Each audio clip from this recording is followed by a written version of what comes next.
কোথায় বাড়ি? ফাঁকা জায়গা, এই জায়গায় থাকো? তোমার বাড়ি ঘর নেই? কোথায় বাড়ি?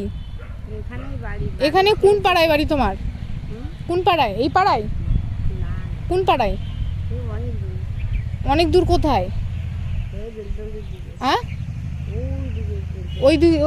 ওই দিকের পাড়ায় নৌকো করে এখানে এসছো? তো নৌকো করে এখানে কি করতে এসছো? আমি ছোট থেকে এখানে আছি। ছোট থেকে এখানে আছো? হ্যাঁ মা। ছোট থেকে এখানে মানে তাহলে খাওয়া দাওয়া কোথায় করো? ও মায়ের যে চেয়ে নিয়ে খায় লোক আছে। হ্যাঁ, তো শীতের দিন কি করো? শীতের দিন কি করবো মা? ও, তো শীতের দিন এখানেই থাকো এইভাবেই? হ্যাঁ। ও, ওই যারা আছে কম্বল কাঁথা দিয়ে যায়। হ্যাঁ, তো ওগুলো রাখো কোথায়? ওই একজনের কাছে জমা রাখি, আবার ও। নিয়ে আসি। হ্যাঁ, যাচ্ছি। ঠিক আছে।